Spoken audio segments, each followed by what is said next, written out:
Hey friends, I wanted to do a quick follow-up from my video where earlier today I was praying for marriages. And so if you feel a stirring from the Lord, a prompting to pursue further maybe coaching or counseling, I have an encouraging word for you.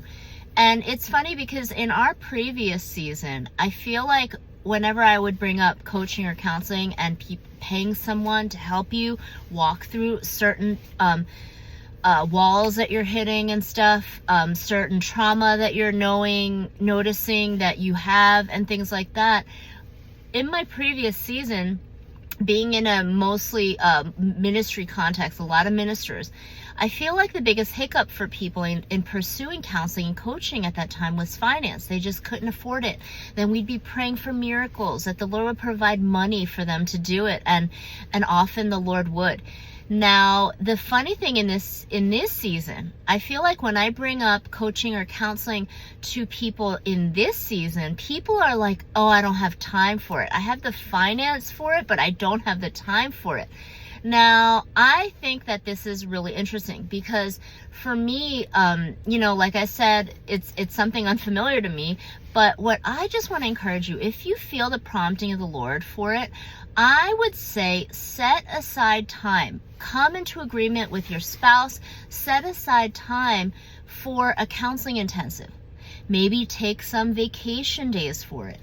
I would say even if you're saying you don't have enough vacation days, I would say forego the vacation this year. Maybe you guys don't need that extra cruise this year. Maybe what you need is this counseling intensive that will change your family's line. Honestly, it would change the way you parent. It will change the way you do marriage. And that's where I just want to encourage you, invest in yourself. So if you find yourself in that boat where you're like, Eunice, you're listening to my video earlier and you're like, oh, Eunice, like I don't have time for counseling. I'd like to do something like that, but I don't have time for it. What I want to encourage you is make time and space for it and really invest in your family. Just like people invest in, different real estate things, or people invest in stocks and things like that. Take time and invest in yourself. Now, I know when I was a young mom, we didn't really have the finance or the time for it, right? My husband took time off work to watch my kids so that I can go through a counseling intensive.